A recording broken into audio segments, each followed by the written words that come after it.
Now, I invite our next speaker, Sri Dilip Bellave, to highlight on personality of Krishna according to Bhagavata Purana. Sri Dilip Bellave has an MA in Sanskrit, MSc in IT, software industry he has worked for 13 years, including micro software systems. He belongs to the tradition of Sachidanandendra Saraswati Mahaswamigal of Hole Narsipur, who has written more than 200 works in his lifetime, and he has been serving as NGO for propagating Sanskrit in a profuse way. He has started Gita Dyuti, with which he is giving the Gita classes, the chanting aspect and the meaning aspect of the Gita between the age group of 3 and 12, for which the first student was his own daughter Dyuti. With these few words, I request Sri Dilip to take over and conduct today's deliberations.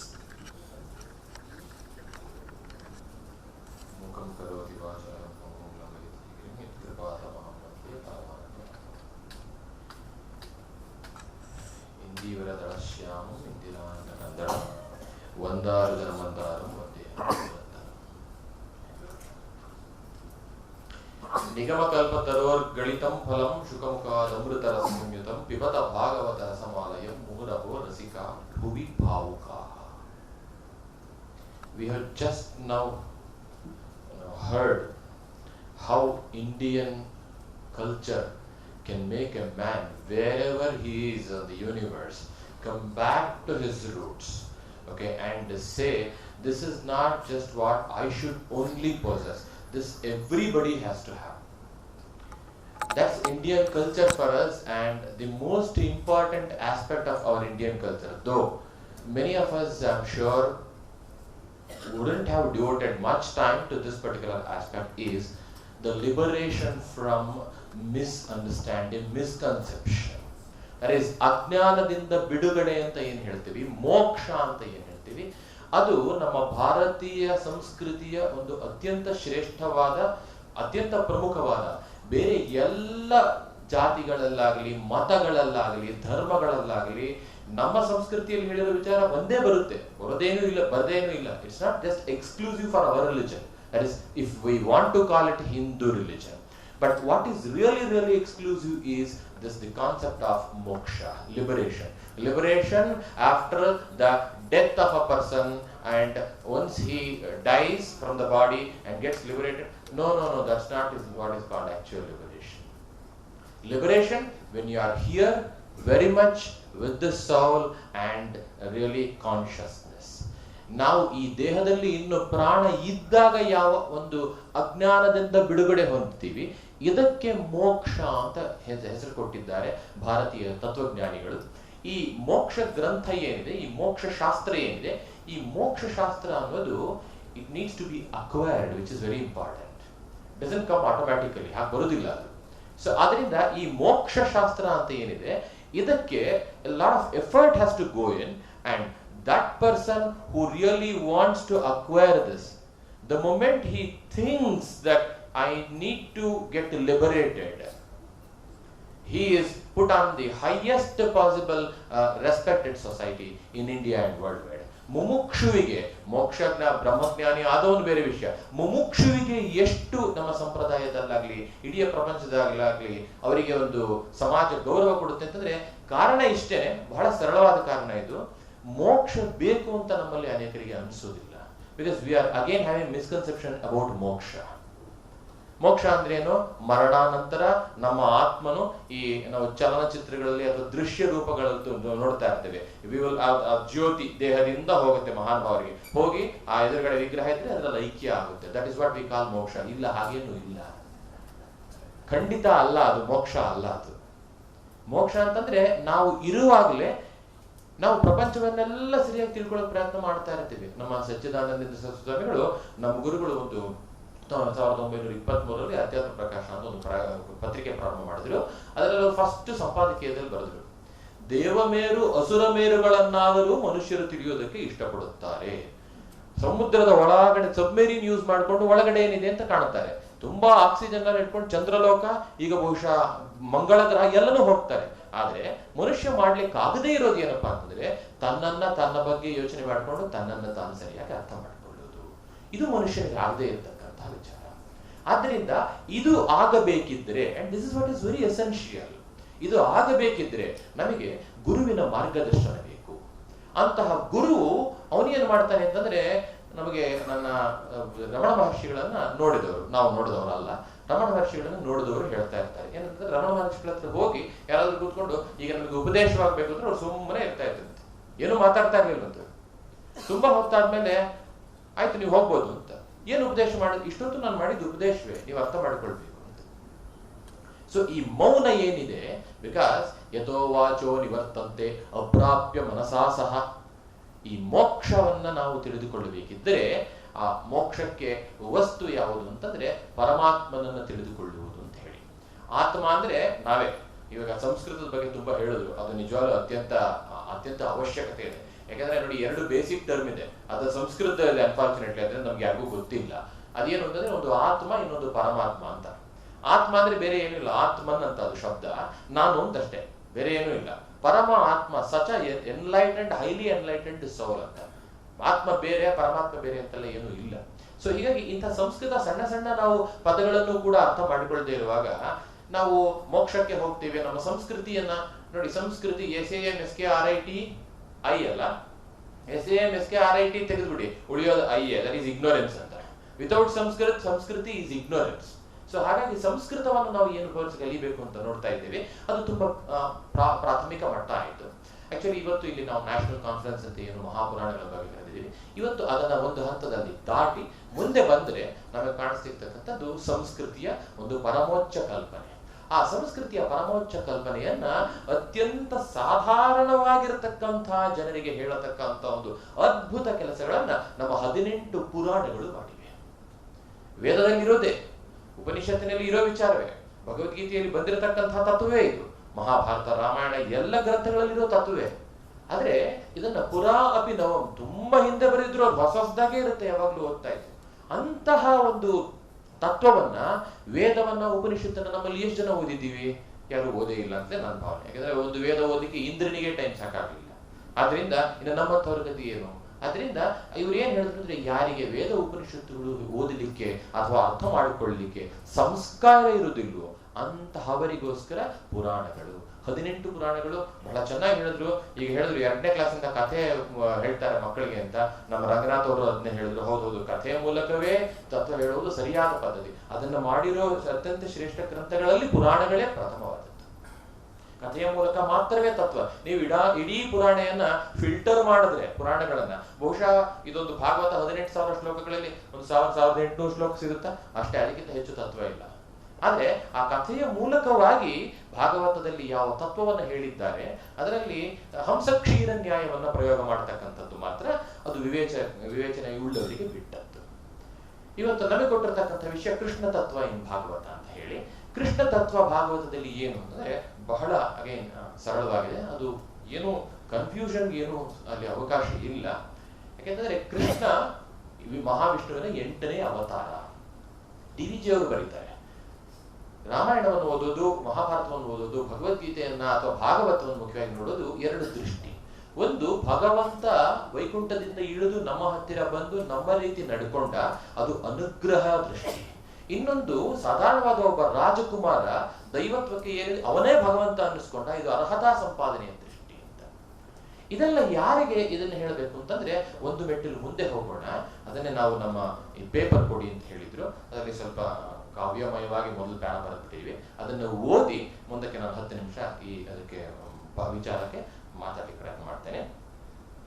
ಭುವಿಯ ಭಾವುಕರಿಗಾಗಿ, this is very very important. ಭುವಿಯ ಭಾವುಕರಿಗಾಗಿ ತರ್ಕ ಇದ್ರೆ ಪಕ್ಕ ಹೇಳಿ. That's what Ranganath tried saying, I think. Don't ask first, just first believe. It's very important, just trust first.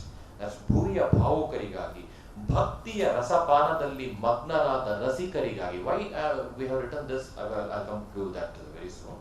ಭಗವಂತನ ಅನಂತ ಮಹಿಮಾ ವಿಲಾಸಗಳನ್ನು ಸ್ಮರಿಸದೆ ದುಃಖಿತರಾದ ಆರ್ತರಿಗಾಗಿ, ಜ್ಞಾನ ಮಾರ್ಗದಲ್ಲಿ ನಡೆದು ಪುನರಾವೃತ್ತಿ ಇಲ್ಲದ ಮೋಕ್ಷವನ್ನು ಬಯಸುವ ಜಿಜ್ಞಾಸುಗಳಿಗಾಗಿ, ವೇದವ್ಯಾಸರು ರಚಿಸಿರತಕ್ಕಂತಹ ಭಕ್ತಿ ಸಾಮ್ರಾಜ್ಯವೇ ಮೋಕ್ಷ ಪ್ರಸ್ಥಾನವೇ ಭಾಗವತ.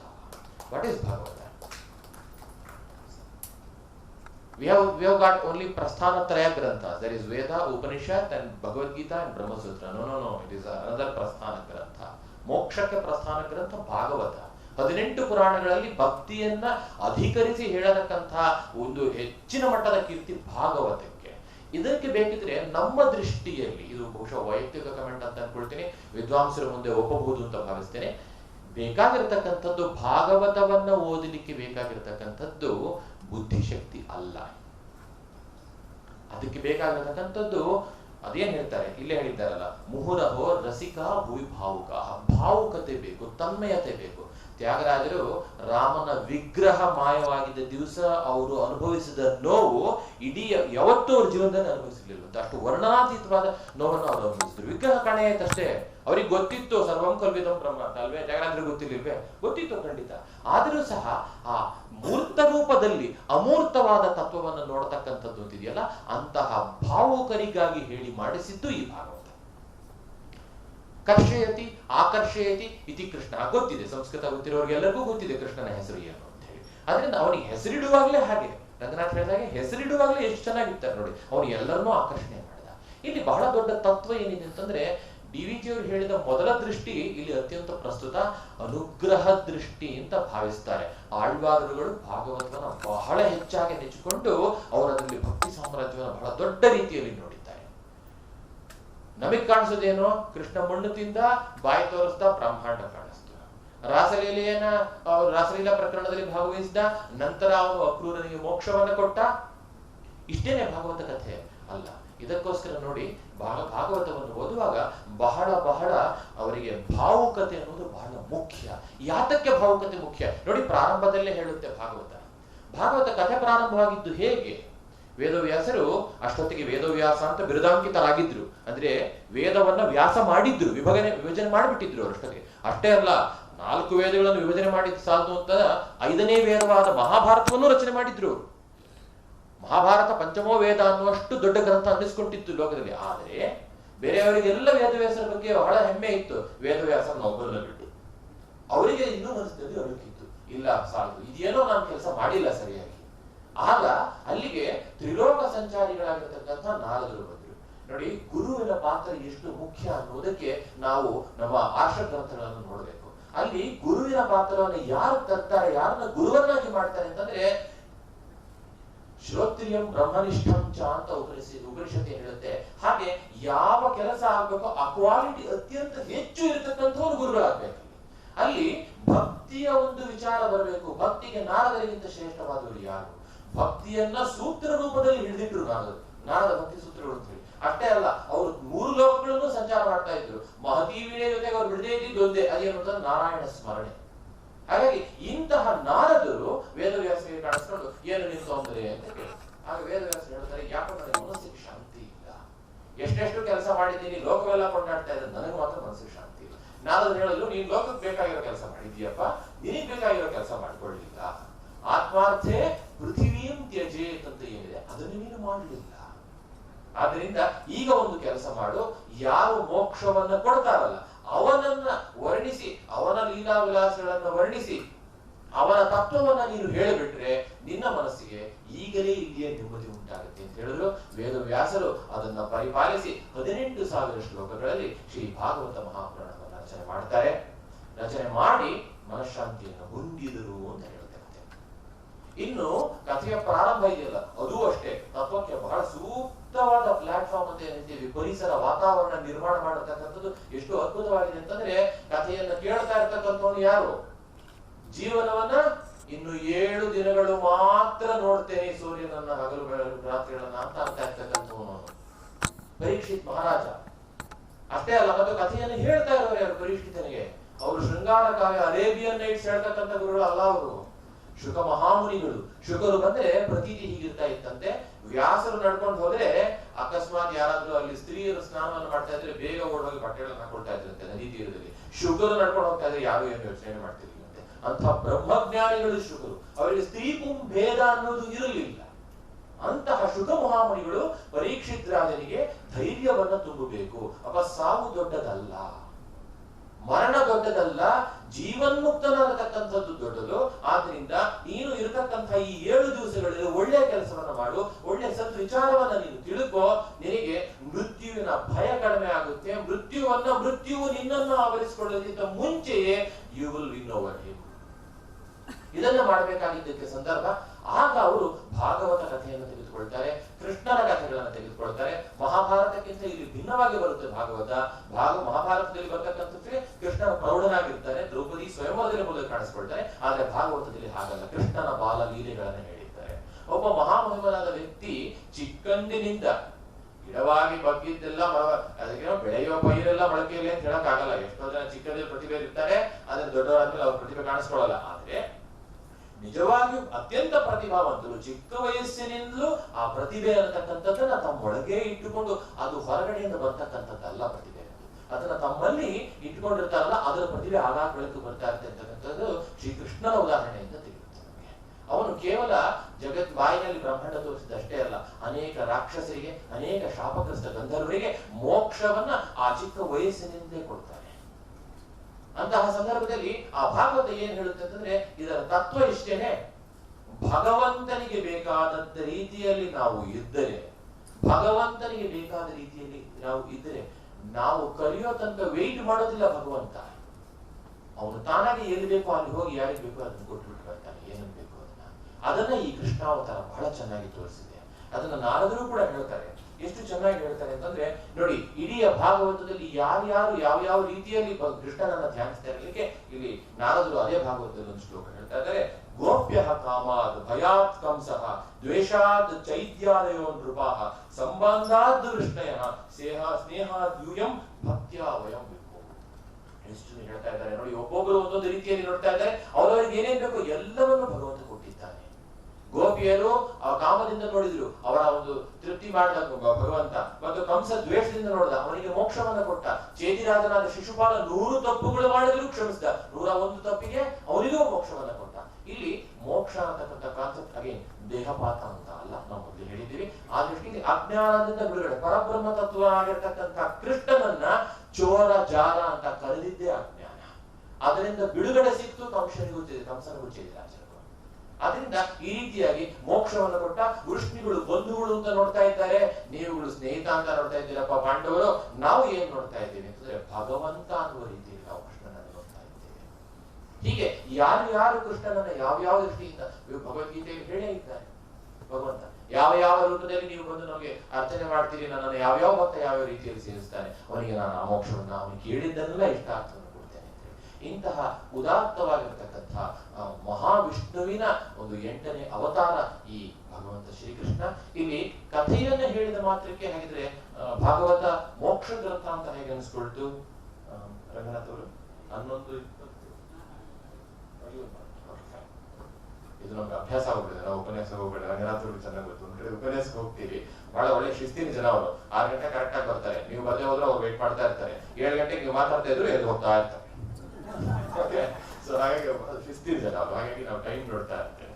ಸೊ ಈಗ ನಾವೇನ್ ಹೇಳ್ತಾ ಇದ್ವಿ, ಭಗವಂತನ ಬಗ್ಗೆ ಹೇಳುವಾಗ ಈ ಭಾಗವತ ಮೋಕ್ಷ ಗ್ರಂಥ ಅಂತ ಹೇಗೆ ಅನಿಸ್ಕೊಳ್ತು ಹಾಗಿದೆ ಅಂತಂದ್ರೆ, ನೋಡಿದ್ರೆ ಮಹಾಭಾರತದಲ್ಲಿ ಭಗವಂತ ಹೇಳಿರ್ತಕ್ಕಂಥ ಭಗವದ್ಗೀತೆಯ ಒಂದೇ ಒಂದು ವಿಚಾರ ಕೂಡ ಭಾಗವತದಲ್ಲಿ ಇಲ್ಲ.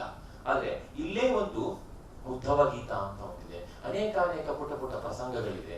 ಭಾಗವತದಲ್ಲಿ ನಿಜವಾಗಿಯೂ ಕೃಷ್ಣನ ಅವತಾರ ಬರ್ತಕ್ಕಂಥದ್ದು ದಶಮ ಸ್ಕಂದದಲ್ಲಿ. ಅದರಾಗೆ 9 ಸ್ಕಂದಗಳಲ್ಲಿ ಪೂರ್ಣವಾಗಿ ವಿಷ್ಣುವಿನ ದಶಾವತಾರಗಳು ಇದೆ. ಅನೇಕ ಮೋಕ್ಷ ಪ್ರಸಂಗಗಳಿದೆ, ಅನೇಕ ಗಜೇಂದ್ರ ಮೋಕ್ಷದಿಂದ ಹಿಡಿದು ಎಲ್ಲ ವಿಷ್ಣುವು ಯಾವ ರೀತಿಯಲ್ಲಿ ಭಕ್ತರ ಉದ್ಧಾರಕ್ಕಾಗಿ ಪರಿತ್ರಾಣಾಯ ಸಾಧೂನಾಂ ವಿನಾಶಾಯ ಚ ದುಷ್ಕೃತಾಂ ಅಂತ ಏನು ಭಗವಂತ ಹೇಳಿದ್ದಾನೆ. ಅದಕ್ಕೋಸ್ಕರ ಭಗವಂತ ಯಾವ ರೂಪದಲ್ಲಿ ಬರ್ತಾನೆ ಅನ್ನೋದನ್ನ ಬಹಳ ಸುಂದರವಾಗಿ ಭಕ್ತರಿಗೋಸ್ಕರವಾಗಿ ವರ್ಣಿಸಿರ್ತಕ್ಕಂಥ ಅತ್ಯಂತ ಶ್ರೇಷ್ಠ ಗ್ರಂಥ ಈ ಭಾಗವತ.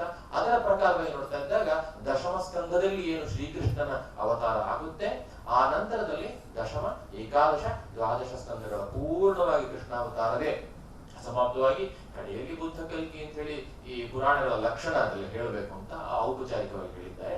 ಅದು ಬಿಟ್ರೆ ಇಡೀ ಕೃಷ್ಣನಿಗೋಸ್ಕರವಾಗಿ ಈ ಭಾಗವತವನ್ನ ವೇದಶಾಸ್ತ್ರ ಪರಂ ನಾಸ್ತಿ ನದೈವಾತ್ ಕೇಶವಂ ಪರಂ ಮಾತ ಕಥೆ ಎನ್ನುವುದು ಅಭಿಜ್ಞರ ನುಡಿ ಇದೆ. ಅದಕ್ಕೋಸ್ಕರವಾಗಿ ಆ ವಿಷ್ಣುವಿನ ಮಹಿಮೆಯನ್ನು ಹೊಗಳಬೇಕು ಅಂತ ಅಧಿಕರಿಸಿ ಹೇಳತಕ್ಕಂತಹ ಗ್ರಂಥ ಇದು ಭಾಗವತ ಅಂತ ಹೇಳಿ 18 ಪುರಾಣಗಳಲ್ಲಿ ಶ್ರೇಷ್ಠವಾಗಿರ್ತಕ್ಕ ಗ್ರಂಥ ಅಂತ ಬಂದಿದೆ. ಇದು ಬಹಳ ಮುಖ್ಯವಾಗಿ ಭಾಗವತದಲ್ಲಿ ಎರಡು ವೈಶಿಷ್ಟ್ಯಗಳು. ಮೊದಲನೆಯದು ಸಗುಣ ಸಾಕಾರ ರೂಪದ ಕೃಷ್ಣನ ಕಥೆಯನ್ನ ಎಲ್ಲರಿಗೂ ಸರಳವಾಗಿ ಮನಮುಟ್ಟುವ ಹಾಗೆ ಹೇಳಿರುವುದು. ಅದೇ ರೀತಿಯಲ್ಲಿ ನಿರ್ಗುಣ ನಿರಾಕಾರ ರೂಪದ ಪರಬ್ರಹ್ಮ ತತ್ವವನ್ನೂ ಕೂಡ ಅಷ್ಟೇ ಗಂಭೀರವಾದ ನುಡಿಗಳಲ್ಲಿ ಜಿಜ್ಞಾಸುಗಳಿಗಾಗಿ ಮೋಕ್ಷಾರ್ಥಿಗಳಿಗಾಗಿ ಹೇಳಿರುವುದರಿಂದ ಇದು ಭಾಗವತ ಮೋಕ್ಷ ಗ್ರಂಥಗಳಲ್ಲಿಯೂ ಒಂದು ಗ್ರಂಥ ಅಂತ ಅನಿಸಿದೆ. ಜ್ಞಾನೀತು ಆತ್ಮೈವ ಮೇ ಮತಂ ಅಂತ ಏನ್ ಹೇಳಿದ್ದಾನೆ ಭಗವಂತ, ಅದಕ್ಕೆ ಪೂರಕವಾಗಿ ಭಾಗವತ ಒಂದೇ ಒಂದು ಗ್ರಂಥದಲ್ಲಿ ನಾವು ನೋಡ್ತೀವಿ. ಏನಂತಂದ್ರೆ ಭಕ್ತಿಯ ಪರಾಕಾಷ್ಠೆಯೇ ಆತ್ಮಜ್ಞಾನ ಅಂತ ಹೇಳ್ತಕ್ಕಂಥ ಒಂದೇ ಒಂದು ಗ್ರಂಥ ಭಾಗವತ. ಉಳಿದಲ್ಲೆಲ್ಲ ಭಕ್ತಿಯನ್ನ ಗೌಣ, ಜ್ಞಾನವನ್ನ ವಿಶಿಷ್ಟ ಅಂತ ಹೇಳಿ ಅಧಿಕರಿಸಿರುವುದುಂಟು. ಆದ್ರೆ ಭಕ್ತಿಯೇ ಇಲ್ಲದೆ ಹೋದ್ರೆ, ಒಬ್ಬ ಮನುಷ್ಯನಿಗೆ ಭಕ್ತಿಯೇ ಇಲ್ಲದೆ ಹೋದ್ರೆ ಜ್ಞಾನ ಕೆಲವು ಸಾರಿ ಅಪಾಯ ಉಂಟು ಮಾಡುತ್ತೆ ಅಂತ ನನ್ನ ಭಾವನೆ. ಯಾಕಂದ್ರೆ ಅದರಿಂದ ಆರೋಗ್ಯನ್ಸ್ ಬರ್ತಕ್ಕಂಥದ್ದು ಜಾಸ್ತಿ.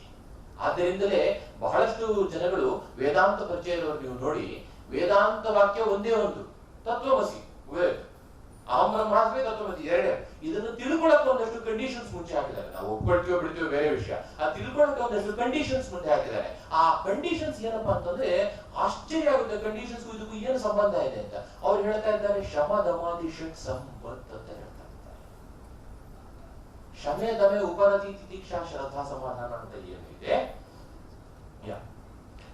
ಅದು ಇರತಕ್ಕಂಥವನಿಗೆ ಮಾತ್ರವೇ ಉಪನಿಷತ್ತಿನಲ್ಲಿ ಪ್ರವೇಶ. ಆ ಶಮೆ ದಮೆ ಉಪರತಿ ತಿತಿಕ್ಷಾ ಶ್ರದ್ಧಾ ಸಮಾಧಾನವನ್ನು ಪಡ್ಕೊಳ್ಳುವುದು ಹೇಗೆ? ಭಾಗವತಕ್ಕೆ ಬನ್ನಿ, ಮಹಾಭಾರತಕ್ಕೆ ಬನ್ನಿ, ಇತಿಹಾಸ ಪುರಾಣಾಭ್ಯಾಂ ವೇದಂ ಸಮುಪಬ್ರಹ್ಮಯೇ. ಬಹಳ ಮುಖ್ಯವಾದ ವಿಚಾರ ಇದು. ನಾವು ನೇರವಾಗಿ ವೇದ ಓದಲಿಲ್ಲ, ಉಪನಿಷತ್ತು ಓದಲಿಲ್ಲ, ಬಹಳಷ್ಟು ಜನ ವ್ಯತ್ಯ ಪಡ್ಕೊಳ್ತಾ ಇರ್ತೀವಿ. ನಾವು ರಾಮಾಯಣ ಮಹಾಭಾರತವೇ ಓದಿರಲ್ಲ ಪೂರ್ಣವಾಗಿ. ಆದ್ರಿಂದ ನಮಗೆ ವೇದದಲ್ಲಿ ಖಂಡಿತ ಪ್ರವೇಶ ಇರುವುದಿಲ್ಲ. ಹಿಂದಿನ ಕಾಲದವರು ಅದಕ್ಕೋಸ್ಕರ ಬಹಳ ನಿಯಮಗಳನ್ನು ಏರ್ಪಡಿಸ್ತಾ ಇದ್ದರು. ಅದು ನಾವು ನಿಜವಾಗ್ಲೂ ಭಾರತೀಯ ಸಂಸ್ಕೃತಿಯನ್ನು ಗೌರವ ಕೊಡಬೇಕು ಅಂತಂದ್ರೆ ನಾನು ಈ ಒಂದು ಅವಕಾಶವನ್ನು ಬಳಸ್ಕೊಂಡು ಹೇಳ್ತಾ ಇರ್ತೀನಿ. ನನ್ನ ಉಪನ್ಯಾಸಗಳಲ್ಲಿ ಹೇಳ್ತಾ ಇರ್ತೀನಿ, ಇಲ್ಲೂ ಅದನ್ನೇ ಹೇಳ್ತೀನಿ. ನೀವು ಯಾರಾದ್ರೂ ಭಾರತೀಯ ಸಂಸ್ಕೃತಿಯನ್ನು ಗೌರವಿಸಬೇಕು ಅಂತ ಇದ್ರೆ, irrespective of the so called modern thinking, please start respecting chaturvarnya system. Is very is absolutely necessary and important. ಅದು ನೀವು ಮಾಡಲೇಬೇಕಾಗುತ್ತದೆ. ನಮಗೆ ಬೇಕೋ ಬೇಡವೋ ಅಲ್ಲ, ನಮ್ಮನ್ನ ಕೇಳಿ ಅಲ್ಲ ಪ್ರಪಂಚ ಆಗ್ತಕ್ಕಂಥದ್ದು. ಪ್ರಪಂಚದಲ್ಲಿ ನಾವಿರಬೇಕು ಅಂತಂದ್ರೆ we have to go by the Chaturvarnya system which has been propagated and propounded by none other than Lord Krishna, as he says himself in the Bhagavad Gita. Because ultimately at the end of the day, ನೀವು ಬಹಳ ದೊಡ್ಡ ತತ್ವಜ್ಞಾನಿ ಆಗಿರ್ಬೋದು, ಬಹಳ ದೊಡ್ಡ ಸಂಗೀತಗಾರರಾಗಿರ್ಬಹುದು, ಸಾಹಿತಿಗಳಾಗಿರ್ಬೋದು, ಕಲಾವಿದರಾಗಿರ್ಬೋದು, ನಿಮ್ಮಿಂದ ಸಮಾಜ ಬಯಸೋದು ಅದು ಯಾವುದು ಅಲ್ಲ. ನಿಮ್ಮಿಂದ ಸಮಾಜ ಬಯಸ್ತಕ್ಕಂಥದ್ದು ಅವರಲ್ಲಿ ಒಂದಾಗತಕ್ಕಂಥ ವಿನಯ ಅಷ್ಟೇ, ಬೇರೆ ಏನೇನು. ಆದ್ರಿಂದ ಈ ವಿನಯವನ್ನ ಕೊಡತಕ್ಕಂತಹ ಶಮದಮಾದಿ ಷಟ್ ಸಂಪತ್ತು ಇದೆಯಲ್ಲ, ಇದಕ್ಕೆ ಪೂರಕವಾಗಿರ್ತಕ್ಕಂಥದ್ದು ಭಾಗವತಾದಿ ಪುರಾಣ ಗ್ರಂಥಗಳು. ಇದನ್ನ ನಾವು ಓದದೆ ಇಲ್ಲಿ ಭಕ್ತಿಯ ರುಚಿಯನ್ನ ಕಾಣಲಿಕ್ಕೆ ಇನ್ನೊಂದು ಬಹಳ ಮುಖ್ಯವಾದ ಪ್ರಸಂಗ ಇದೆ ಭಾಗವತದಲ್ಲಿ. ಅದನ್ನು ಹೇಳಿ ನನ್ನ ಮಾತನ್ನು ಮುಗಿಸ್ತೇನೆ. ಭಾಗವತಕ್ಕೆಲ್ಲ ಒಂದೇ ಒಂದು ದೊಡ್ಡ ಕಾಂಟ್ರವರ್ಸಿ, ಏನದು ರಾಸಲೀಲಾ ಪ್ರಕರಣ. ಗೊತ್ತಿದೆ ನಮಗೆ.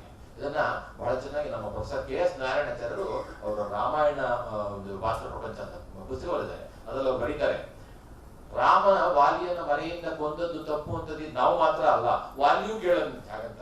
ನೀನೇನು ಇಷ್ಟು ದೊಡ್ಡ ಮನುಷ್ಯ ಅನ್ಸ್ಕೊಂಡಿದ್ಯಾ, ನೀನು ಮನೆಯಲ್ಲಿ ಹೋಗಿ ಬಾಣ ಬಿಡ್ಬೋದಾ, ಎದುರು ಬಂದಿದ್ರೆ ಅಂತ. ರಾಮ ಕೇಳಿದ್ರು, ಏನಪ್ಪ ಮಾಡ್ತಾ ಇದ್ದೀನಿ, ಎದುರು ಬಂದಿದ್ರೆ? ನೀನೊಂದು ಕಬ್ಬಿ, ಮೃಗವನ್ನ ಬೇಟೆ ಆಡ್ಲಿಕ್ಕೆ ಸಿಂಹ ಎದುರು ಬಂದು ಅದು ಬಾಯಿಗೆ ನಮ್ಗೆ ಕಚ್ಚಿದಾಗ ಮಾತ್ರ ಬಾಣ ಬಿಡ್ಬೇಕು ಅಂತ ಯಾವ ಧರ್ಮಶಾಸ್ತ್ರದಲ್ಲಿ ಇದೆಯಪ್ಪ? ನೀನೊಂದು ಮೃಗ, ನೀನು ಮನುಷ್ಯ ಅಲ್ಲ. ಅಫ್ಕೋರ್ಸ್ ಸ್ವಭಾವವೂ ವಾಲಿಯದು ಮನುಷ್ಯನದ ಅಲ್ಲ, ಮತ್ತು ಅವನು ವಾನರ ಅಥವಾ ನರ ಅಂತ, ಅದು ಗ್ಯಾರಂಟಿ ಮನುಷ್ಯ ಅಲ್ಲ ಅಂತ. ಅಂತಹವನನ್ನ ಹಿಂದೆಯಿಂದ ಬಾಣ ಬಿಟ್ರೇನು, ಪಕ್ಕದಿಂದ ಬಾಣ ಬಿಟ್ರೇನು, ಏನು ವ್ಯತ್ಯಾಸ ಆಗಲ್ಲಪ್ಪ ಅಂತ ಹೇಳಿದಂತೆ ರಾಮ. ಇದು ಹೇಳಿದ ದೊಡ್ಡ ವಿಷಯ ಅಲ್ಲ, ವಾಲಿ ಹೌದು ಅಂತ ಒಪ್ಕೊಂಡು ಸುಮ್ಮನಾದ. ನಾವು ವಾಲಿ ಎಷ್ಟು ಸಂಸ್ಕಾರವಂತರಲ್ಲ ಅಂತ ಬರೀತಾರೆ. ಅದೇ ರೀತಿ ಇಲ್ಲಿ ಭಾಗವತದಲ್ಲಿ ಒಂದು ಪ್ರಸಂಗ ಬಂದಿದೆ, ರಾಸಲೀಲಾ ಪ್ರಸಂಗ ಬಂದಿದೆ. ಇದನ್ನ ನಾವು ಯಾರ್ಯಾರು ಎಷ್ಟೆಷ್ಟು ಯಾವ್ಯಾವ ರೀತಿಯಲ್ಲಿ ತಿಳಿದುಕೊಂಡ್ರು ನಾವು ಇದು ಮೋಕ್ಷ ಗ್ರಂಥ ಅನ್ಲಿಕ್ಕೆ ಸ್ವಲ್ಪವೂ ಅಡ್ಡಿ ಇರಲಿಕ್ಕೆ 3 ಸುಂದರವಾದ ಉದಾಹರಣೆಗಳನ್ನ ನನ್ನ ಮಾತಾಮಹರಾದ ಮಾತಾಮಹರು ನೋಡಿ. ಪೂರ್ವ ಜನ್ಮ ಸಂಸ್ಕಾರ ಇದ್ದು ಹೋದ್ರೆ ಏನು ಬರೋದಿಲ್ಲ, ಭಾವಕರಾಗ್ತೀವಿ ನಾವು, ಕ್ಷಮಿಸಿ. ಪೂರ್ವಜನ್ಮ ಸಂಸ್ಕಾರ ಇದ್ದು ಹೋದ್ರೆ ಏನು ಬರುವುದಿಲ್ಲ ಅಲ್ಲಿಗೆ ಇದೊಂದು ಬಹಳ ದೊಡ್ಡ ಉದಾಹರಣೆ. ನನ್ನ ಮಾತಾಮಹರು ಕೋಟಗಾನಹಳ್ಳಿ ವಿದ್ವಾನ್ ರಾಮಶೇಷ ಶಾಸ್ತ್ರಿಗಳು ಅಂತ ಹೇಳಿ, ಅವರು 1911ರಲ್ಲಿ ಇಡೀ ಭಾರತದ ಯಾವುದೇ ಭಾಷೆಯಲ್ಲಿ ಆವತ್ತು ಆಗಿರಲಿಲ್ಲ, ಅದನ್ನ ಮೊಟ್ಟ ಮೊದಲಿಗೆ ಕನ್ನಡಕ್ಕೆ ಶ್ರೀಮದ್ ಭಾಗವತ ಮಹಾಪುರಾಣವನ್ನ ಈ ರೀತಿಯಾಗಿ ಅನುವಾದ ಮಾಡಿದರು, ಪ್ರತಿ ಪದಾರ್ಥ ಅನ್ವಯಾನುಸಾರ ತಾತ್ಪರ್ಯದ ಜೊತೆಗೆ. ಅದು ನಮಗೆ ಆಧಾರ ಗ್ರಂಥ. ಅದರಲ್ಲಿ ರಾಮಶೇಷ ಶಾಸ್ತ್ರಿಗಳು ಈ ರಾಸಲೀಲಾ ಪ್ರಕರಣವನ್ನ ಬರೀತಾ ಹೇಳ್ತಾರೆ. ಅಫ್ಕೋರ್ಸ್ ಕೃಷ್ಣನಿಗೆ ಅಷ್ಟು ವಯಸ್ಸಾಗಿರಲಿಲ್ಲ, ಅದೆಲ್ಲ ಬೇರೆ ವಿಷಯ, ಅದು ನಮ್ಗೆ ಗೊತ್ತಿಲ್ಲ. ಆದ್ರೆ ಇನ್ನೆರಡು ಬಹಳ ಮುಖ್ಯವಾದ ರೀಸನ್ಸ್ ಹೇಳ್ತಾರೆ, ಅದನ್ನ ವಿವೇಚನೆ ಇರೋರು ಒಪ್ಕೊಳ್ಬಹುದು, ಉಳಿದವರು ಬೇಡ, ಏನ್ ತೊಂದರೆ ಇಲ್ಲ. ಮೊದಲನೇದೇನು ಅಂತಂದ್ರೆ, ಈಗಾಗಲೇ ಹೇಳಿದ ಹಾಗೆ ಈ ಪ್ರಸಂಗವನ್ನ ಬರೆದವರು, ರೆಕಾರ್ಡ್ ಮಾಡಿದವರು ವೇದವ್ಯಾಸರು. ಅವರು ಭಗವಾನ್ ಬಾದರಾಯಣ, ಅದೇನ್ ಹೇಳ್ತಾರೆ ಅವರು, ವಿಷ್ಣುವಿನ ಸಾಕ್ಷಾತ್ ಅವತಾರವೇ ವೇದವ್ಯಾಸರು. ಒಂದು ಎರಡನೇದು ಹೇಳಿದ ಸಂದರ್ಭ, ನಾವು ಹೇಳಿದ್ವಿ ಪರೀಕ್ಷಿತ ರಾಜನ ಮರಣಕಾಲ, ಅವಾಗ ಏನಾದ್ರು ಶೃಂಗಾರದ ಕಥೆ ಕೇಳ್ತಾರೆ.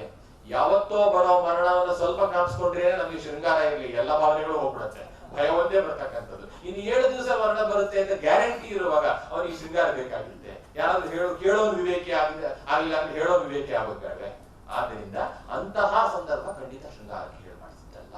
ಇನ್ನು ಹೇಳಿರ್ತಕ್ಕಂಥವರು ಈಗಾಗಲೇ ಯಾವುದೇ ಲಿಂಗಭೇದ ಇಲ್ಲದೆ ಇರತಕ್ಕಂಥ ಮಹಾನುಭಾವರಾಗಿರ್ತಕ್ಕಂಥ ಶುಕ ಮಹಾಮನಿಗಳು. ಆದ್ರಿಂದ ಅಲ್ಲಿಯೂ ಕೂಡ ಯಾವುದೇ ಅಸಂದರ್ಭಕ್ಕೆ ಅನೌಚಿತ್ಯಕ್ಕೆ ಕಾರಣ ಇಲ್ಲ.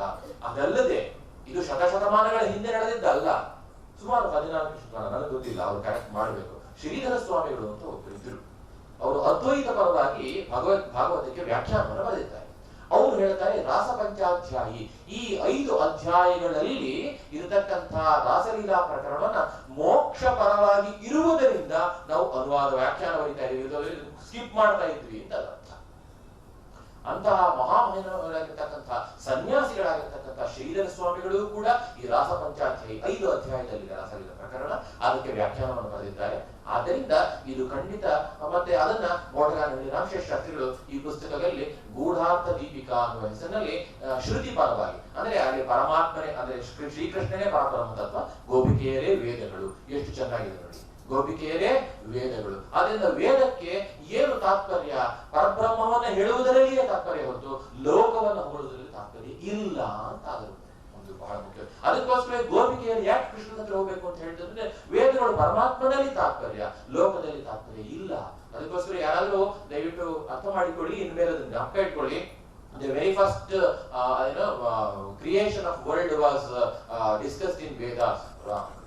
There was no intention for Vedas to discuss the creation of world, because Vedas will never ultimately say the world exists in this form, which is very important. ಅದರಿಂದ ಈ ಮೋಕ್ಷ ಗ್ರಂಥ ಅಂತ ಏನಿದೆ, ಇದರಲ್ಲಿ ಬರ್ತಕ್ಕಂಥ ವರ್ಣನೆಗಳೆಲ್ಲ ಬಹಳ ಚೆನ್ನಾಗಿ ಆಚಾರ್ಯರು ಕಠೋಪನಿಷತ್ತಿನ ಒಂದು ಮಾತುಗಳನ್ನು ಹೇಳ್ತಾರೆ. ಅದರ ಆಖ್ಯಾಯಿಕ ಕಥೆ ಬಂದಿದೆಯಲ್ಲ, ನಚಿಕೇತನ ಕಥೆ, ಯಾಕೆ ವಿದ್ಯಾಸ್ತುತ್ಯರ್ಥಂ, ನಚಿಕೇತನನ್ನು ಹೊಗಳಾಗಬೇಕಾದೇನಿಲ್ಲ, ವಿದ್ಯೆ ಬ್ರಹ್ಮವಿದ್ಯೆಯನ್ನು ಹೊಳಕೋಸ್ಕರ ನಚಿಕೇತನ ಕಥೆಯನ್ನು ಹೇಗೆ ತೆಗೆದುಕೊಂಡು ಬಂದ್ವಿ. ಹಾಗೆ ಈ ಪ್ರಪಂಚ ಎಷ್ಟು ಸಣ್ಣದು, ಎಷ್ಟು ನಶ್ವರ ಅಂತ ಹೇಳಲಿಕ್ಕೆ ಒಂದು ಸ್ವಲ್ಪ ಪ್ರಪಂಚದ ವರ್ಣನೆ ಮಾಡಬೇಕ. ಪ್ರಪಂಚದಲ್ಲಿ ನೀವಿದ್ದೀರಿ ಅನ್ಕೋಬೇಡಿ, ನಿಮ್ಮೊಳಗಡೆ ಪ್ರಪಂಚ ಇದೆ ಅಂತ ಅಂದ್ಕೊಳ್ಳಿ ಅಂತ ಹೇಳಿ, ಯಾವ ಈ ಒಂದು ವಿಶೇಷವಾಗಿರತಕ್ಕಂಥ ಬೇರೆ ಯಾವ ಧರ್ಮ ಮತ ಅಥವಾ ಯಾವುದೇ ಜಾತಿಯ ಗ್ರಂಥಗಳಲ್ಲಿ ಇಲ್ಲದೆ ಇರತಕ್ಕಂಥ ಈ ಮೋಕ್ಷ ವಿಚಾರವನ್ನು ನಮ್ಮ ಧರ್ಮ ಸಂಸ್ಕೃತಿಯಲ್ಲಿ ಪ್ರತಿಪಾದನೆ ಮಾಡಿದ್ದಾರೆ. ಆ ಮೋಕ್ಷಕ್ಕೆ ಸಾಧಾರಣವಾದ ಮನುಷ್ಯರಿಗೆ, ಮೋಕ್ಷಗಳಿಗೆ ಮಾತ್ರ ಅಲ್ಲ, ಸಾಧಾರಣವಾದ ಮನುಷ್ಯರಿಗೂ ಸ್ವಲ್ಪ ಏನಾದರೂ ಪ್ರವೇಶ ಕೊಡಬೇಕು ಅಂತಂದ್ರೆ, this is a very beautiful ladder which anybody can climb the mountain of moksha very easily. ಅದನ್ನ ಹೇಳಿ ನಾನು ಇವತ್ತು ನನ್ನನ್ನು ಕರೆದು ರಂಗನಾಥರವರು, ನನಗೆ ಅವ್ರ ಪರಿಚಯ ಇತ್ತು, ನಮ್ಗೆ ಏನ್ ಬೇರೆ ಕ್ವಾಲಿಫಿಕೇಶನ್ ಇಲ್ಲ, ಅವ್ರ ಪರಿಚಯ ಇತ್ತು, ಅವ್ರು ಜ್ಞಾಪಿಸ್ಕೊಂಡ್ರು. ನನ್ನ ಪರಿಚಯದಲ್ಲಿ ಯಾರ್ಯಾರು ಕರೆಯೋಣ, ಓಕೆ ದಿಲೀಪ್ ಬೆಳ್ಳ ಅವರು ಇದ್ದಾರೆ, ಅವ್ರಿಗೂ ಒಂದು ಚಾನ್ಸ್ ಕೊಟ್ಬಿಡೋಣ ಅಂತ ಕರೆದಿದ್ದಾರೆ. ಹಾಗಾಗಿ ಅವರಿಗೆ ನಾನು ಮೊಟ್ಟ ಮೊದಲಿಗೆ ಧನ್ಯವಾದಗಳನ್ನು ಅರ್ಪಿಸ್ತೇನೆ. ಭಾರತೀಯ ವಿದ್ಯಾಭವನ್ ಅವರಿಗೆ ನಾನು ಧನ್ಯವಾದಗಳನ್ನು ಅರ್ಪಿಸ್ತೇನೆ. ಇಸ್ಕಾನ್ ಅವರು ಬಹಳ ಒಳ್ಳೆ ಕೆಲಸ ಮಾಡ್ತಾ ಇದ್ದಾರೆ, ಅವರು ಕೂಡ ನಾನು ಧನ್ಯವಾದಗಳನ್ನು ಅರ್ಪಿಸ್ತಾ ಇದೊಂದು ಮಾತನ್ನ ಹೇಳಿ ನನ್ನ ಮಾತನ್ನು ಮುಗಿಸ್ತೇನೆ. ಶ್ರೀಕೃಷ್ಣ ಪರಮಾತ್ಮನ ಶಬ್ದ ರೂಪವಾದ ಶ್ರೀದೇಹ, ಜ್ಞಾನ ವೈರಾಗ್ಯ ಸಾಧನೆಗಳಾದ ದೃಷ್ಟಾಂತಗಳು, ಜ್ಞಾನ ಪ್ರಧಾನವಾದ ಭಕ್ತಿ ತತ್ವವನ್ನು ನಿರೂಪಿಸುವ ಭಗವಂತನ ಹೃದಯ ಸ್ಪರ್ಶಿಗಳಾದ ಕಥೆಗಳಿಂದ ತುಂಬಿರುವ ಶ್ರೀಮದ್ ಭಾಗವತವು ಭಕ್ತಿ ಜ್ಞಾನ ವೈರಾಗ್ಯಗಳ ಸಂಗಮ ಕ್ಷೇತ್ರವಾಗಿದೆ. ಜ್ಞಾನಮಯವಾದ ಭಗವದ್ಭಕ್ತಿಯು ಪರಮಾನಂದಕ್ಕೆ, ನೋಡಿ, ಜ್ಞಾನಮಯವಾದ ಭಗವದ್ಭಕ್ತಿಯು ಪರಮಾನಂದಕ್ಕೆ ನೇರ ಸಾಧನೆ ಎಂಬುದೇ ಕೃಷ್ಣ ತತ್ವವನ್ನು ವಿವರಿಸಿರುವ ಭಾಗವತದ ತತ್ವ.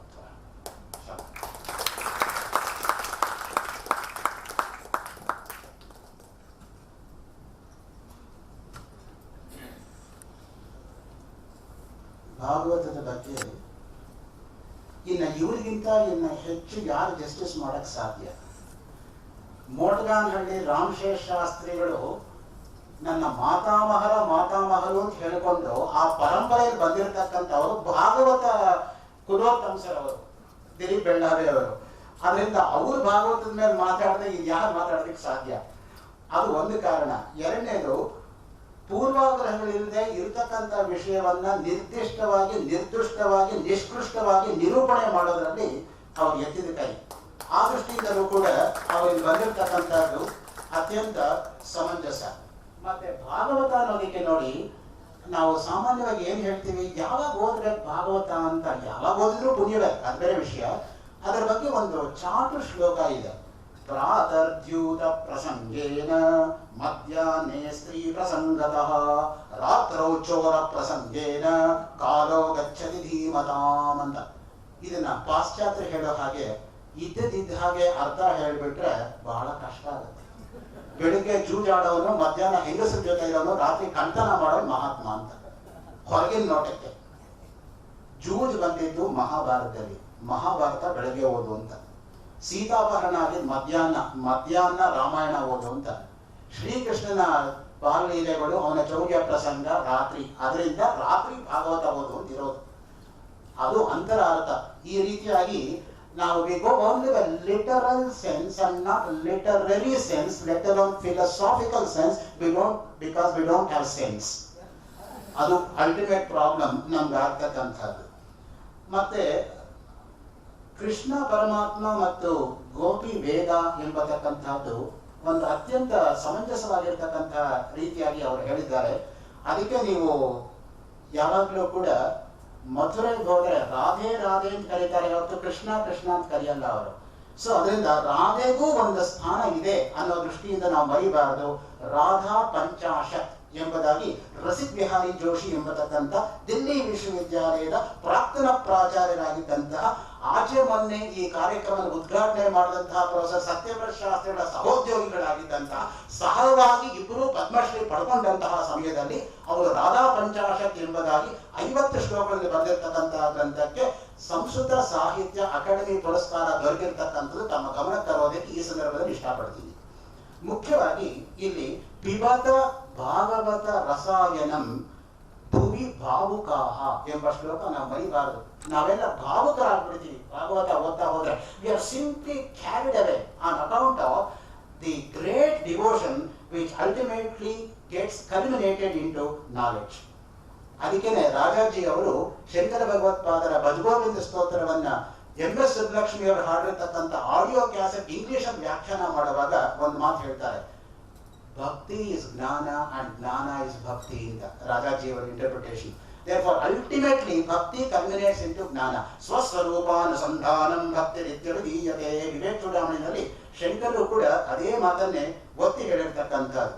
ಈಗ ನೋಡಿ, ಸತ್ಯಂ ವದಾನ ಒಂದು ಶಬ್ದದಿಂದ ರಾಮಾಯಣ ಹುಟ್ಟಿತು, ಧರ್ಮಂ ಚರಾನ ಒಂದು ಶಬ್ದದಿಂದ ಮಹಾಭಾರತ ಹುಟ್ಟಿತು, ರಸೋ ವೈಸಹ ಒಂದು ಶಬ್ದದಿಂದ ಭಾಗವತ ಹುಟ್ಟಿತು. 3 ಬರೋದು ತೈತ್ರಿಯ ಉಪನಿಷತ್ತಲ್ಲಿ. ಆ ದೃಷ್ಟಿಯಿಂದ ಶ್ರುತಿಗೂ ಆಮೇಲೆ ಬಂದಿರತಕ್ಕಂಥ ಸ್ಮೃತಿಗೂ ಒಂದು ಸಂಬಂಧ ಹೇಗಿದೆ ಅಂದ್ರೆ, ಶ್ರುತಿ ಸ್ಮೃತಿ ಪುರಾಣಾನಾಂ ಆಲಯಂ ಕರುಣಾಲಯಂ ನಮಾಮಿ ಭಗವತ್ಪಾದ ಶಂಕರಂ ಲೋಕಶಂಕರಂ ಅಂತ ಹೇಳಬೇಕಾಗತ್ತೆ. ಮುಖ್ಯವಾಗಿ ಜೀವನ್ಮುಕ್ತಿಯ ಪ್ರಸಂಗವನ್ನು ಕೂಡ ಬೆಳ್ಳಾವಿಯವರು ಮಾಡಿದ್ರು. ಜೀವನ್ಮುಕ್ತಿ ವಿವೇಕ ಅಂತಾನೆ ಒಂದು ಗ್ರಂಥ ಇದೆ, ವಿದ್ಯಾರಣ್ಯ ಸ್ವಾಮಿಗಳು ಲೋಕ ಕೊಟ್ಟಿರ್ತಕ್ಕಂಥದ್ದು. ಅತ್ರ ಬ್ರಹ್ಮ ಸಮುಷ್ಣತೆ ವಿಮುಕ್ತಶ್ಚ ವಿಮುಚ್ಯತೆ, 2 ಬ್ರಹ್ಮಸೂತ್ರಗಳು ಜೀವನ್ಮುಕ್ತಿಯನ್ನು ಹೇಳಕ್ಕೋಸ್ಕರವೇ ಹೊರಟಿರ್ತಕ್ಕಂಥದ್ದು. ಜೀವನ್ಮುಕ್ತ ಹೇಗಿರ್ತಾನೆ ಅನ್ನೋದಕ್ಕೆ 46 ಶ್ಲೋಕದಲ್ಲಿ ವಿವೇಕ ಚೂಡಾಮಣಿಯಲ್ಲಿ ಶಂಕರಾಚಾರ್ಯರು ನಿರೂಪಣೆ ಮಾಡಿದ್ದಾರೆ. ಶಾಂತ ಸಂಸಾರ ಕಲನ ಕಲವಾನಪಿ ನಿಷ್ಕಲಃ ಯಹ ಸಚಿತ್ತೋಪಿ ನಿಶ್ಚಿತ್ತಃ ಜೀವನ್ಮುಕ್ತ ಸ ಉಚ್ಯತೆ. ಶಾಂತವಾಗಿರ್ತಾನೆ ಯಾವಾಗಲೂ ಕೂಡ. ಅವನ ಸ್ಥಿತಿ ಹೇಗಿರುತ್ತೆ ಅಂತ ಹೇಳಿದ್ರೆ, ಒಂದು ಶಾಂತ ಪ್ರವೃತ್ತಿ. ಶಾಂತ ಮಹಾಂತೋ ನಿವಸಂತಿ ಸಂತಃ ವಸಂತವತ್ ಲೋಕಹಿತಂ ಚರಂತಃ. ಅದು ನಿಜವಾಗಿರ್ತಕ್ಕಂಥ ಜೀವನ್ಮುಕ್ತ ಸ್ಥಿತಿ. ಶಾಂತಃ ಮಹಾಂತಃ ನಿವಸಂತಿ ಸಂತಃ ವಸಂತವತ್ ಲೋಕಹಿತಂ ಚರಂತಃ. 7 ತಕಾರಗಳು ಬರುತ್ತೆ ನೋಡಿ, ಅದು ಪೊಯಿಟ್ರಿಯಿಂದ ಆ ತರಹ ಬರಬೇಕು. ಚಂದ್ರಶೇಖರ ಭಾರತಿ ಮಹಾಸ್ವಾಮಿಗಳ ಒಂದು ವ್ಯಾಖ್ಯಾನದಲ್ಲಿ ಮೌಲೌ ಮಂದಾಕಿನೀಯಸ್ಯ ಮಾಲತಿ ಮಾಲಿಕಾ ನಿವಹ ಮೌನಿ ಮಾನಸಹಂ ಸೋಯಂ ಮೌಢ್ಯಂ ಹರತನ ಶಿವಃ. 7 ಮಕಾರಗಳು, ಅಲ್ಲಿ 7 ತಕಾರಗಳು, ಇಲ್ಲಿ 7 ಮಕಾರಗಳು. ಅದು ಶಂಕರಾಚಾರ್ಯ, ಇದು ಚಂದ್ರಶೇಖರ ಭಾರತಿ ಮಹಾಸ್ವಾಮಿಗಳು. ಅದು poetry. Poetry should come like that. If poetry does not come as naturally as a flower to a tree, it better not come at all ಅಂತ ಹೇಳ್ತಾರೆ ಕೀಟ್ಸ್. ಆ ದೃಷ್ಟಿಯಿಂದ ಎಷ್ಟು ಸಹಜವಾಗಿ ಬರ್ಬೇಕು ಕವಿತ್ವ ಅಂತ ಹೇಳಿದ್ರೆ, ಅಗೋ ಚಂದ್ರ ಬಿಂಬ, ಈಗೋ ಲಾಂಧ್ರ ಕಂಬ, ತಗೋ ತಾಮ್ರ ಚಂಬ ಅಂತ ಬರಿಬಾರದು ಅಂತ ರಂಗಪ್ರಿಯ ಸ್ವಾಮಿಗಳು ಪೂರ್ವಾಶ್ರಮದಲ್ಲಿ ಪ್ರೊಫೆಸರ್ ಎಚ್.ಎಸ್. ವರದೇಶಾಚಾರ್ಯ ಬಸವನಗುಡಿ ನ್ಯಾಷನಲ್ ಕಾಲೇಜಲ್ಲಿ 1975ನೇ ಇಸ್ವಿ ಮಧ್ಯಾಹ್ನ 2:30-3 ಕ್ಲಾಸಲ್ಲಿ ರೂಮ್ ನಂಬರ್ 9 ಹೇಳಿದ ನೆನಪು. ಆ ದೃಷ್ಟಿಯಿಂದ ಮುಖ್ಯವಾಗಿ ನಮಗೆ ಬೇಕಾಗಿರ್ತಕ್ಕಂಥದ್ದು ಭಾಗವತದ ಸಾರ, ಅದನ್ನ ಅದ್ಭುತವಾಗಿ ಅವರು ತಿಳಿಸ್ಕೊಟ್ಟಿದ್ದಾರೆ. ಇಂತಹ ಒಂದು ಅತ್ಯುಪಯುಕ್ತವಾಗಿರ್ತಕ್ಕಂಥ ಉಪನ್ಯಾಸವನ್ನ ರಮಣರನ್ನು ಅವರು ಸ್ಮರಿಸಿದ್ದಾರೆ. ರಮಣರು ಒಬ್ಬರ ಜೀವನ್ಮುಕ್ತರೆ. ಅದಕ್ಕೇನೆ ನಮ್ಮ ಜರ್ನಲಿಸ್ಟ್ ಕೆಲವು ಸಲ ಪೇಪರಲ್ಲಿ ಹಾಕ್ಬಿಟ್ಟಿದ್ರು, ರಂಗನಾಥ್ ಅವರು ಮರಣರ ಬಗ್ಗೆ ಮಾತಾಡ್ತಾರೆ ಅಂತ. ನನಗೆ ಡೌಟ್ ಬಂದ್ಬಿಡ್ತಿದ್ದೆ, ಯಾವ ಮರಣಗಳು ಅಂತ. ರಮಣ ಅನ್ನೋದಕ್ಕೆ ಮರಣ ಅಂತ ಪ್ರಿಂಟ್ ಮಾಡ್ತಾರೆ. ನನಗೆ ಆವತ್ತು ಆಗಿದ ಒಂದು ರೆವಲ್ಯೂಷನ್ ಅಥವಾ ರಿಟಾಲಿಯೇಷನ್ ಏನೋ ಗೊತ್ತಿಲ್ಲ. ಯಾಕೆ ಅಂತ ಹೇಳಿದ್ರೆ ಹೀಗೆ ಹಾಕ್ಬಿಟ್ರೆ ಬಹಳ ಕಷ್ಟ ಆಗ್ಬಿಡುತ್ತೆ. ಅದಕ್ಕೆ ನೋಡಿ, ರಮಣರ ಹತ್ರ ಪಾಲ್ ಬ್ರಂಟನ್ ಬಂದು ಕೇಳ್ದ, I want peace, I want peace, I want peace ಅಂತ. ರಮಣರು ಹೇಳಿದ್ರು, ಲೀವ್ ದ ಫಸ್ಟ್ ವರ್ಡ್, ಮೊದಲನೇ ಪದ ಬಿಡು. ಐ, ನಾನು ನಾನು ನಾನು ಅಹಂಕಾರ ಹೋಯ್ತು. Leave the second word, want ಹೋಯ್ತು. ಉಳಿಯೋದೇನು? ಪೀಸ್. ಪೀಸ್ ಆಚೆಯಿಂದ ಬರೋದಲ್ಲ, ಪೀಸ್ ಒಳಗಡೆ ಇರೋದು. ಆಚೆಯಿಂದ ಬರೋದೆಲ್ಲ PICE, ಒಳಗಡೆ ಇರೋದು PSE, ಅಷ್ಟೇ ವ್ಯತ್ಯಾಸ. ಇಂತಹ ಅದ್ಭುತವಾಗಿರ್ತಕ್ಕಂತಹ ಭಾಷಣವನ್ನ ಅತ್ಯಲ್ಪ ಕಾಲದಲ್ಲಿ ಅತ್ಯಮೂಲ್ಯವಾಗಿರ್ತಕ್ಕಂತಹ ಸಮಯವನ್ನು ಕೊಟ್ಟು ಅತಿಮಾತ್ರವಾಗಿರ್ತಕ್ಕಂತಹ ಕಾವ್ಯ ಬಾಹುಳ್ಯದ ಮಧ್ಯೆ ಅತಿಯಾಗಿ ವಿಕ್ರಮಿಸದೆ ಮಿತಿಯಾಗಿ ಮಾತಾಡಿದಂತಹ ದಿಲೀಪ್ ಬೆಳ್ಳಾವೆ ಅವರಿಗೆ ಭಾರತೀಯ ವಿದ್ಯಾಭವನ ಬೆಂಗಳೂರು ಹಾಗೂ ಇಸ್ಕಾನ್ ಸಂಸ್ಥೆಗಳ ಪರವಾಗಿ ನಮ್ಮ ಟ್ರಿಚಿ ಕೇಂದ್ರದ ನಿರ್ದೇಶಕರಾಗಿರ್ತಕ್ಕಂತಹ ಶ್ರೀ ಚಾರಿ ಅವರು ದಯಮಾಡಿ ವೇದಿಕೆಗೆ ಬಂದು ಅವರಿಗೆ ಗೌರವವನ್ನು ಸಮರ್ಪಿಸಬೇಕು ಎಂಬುದಾಗಿ ಪ್ರಾರ್ಥನೆ.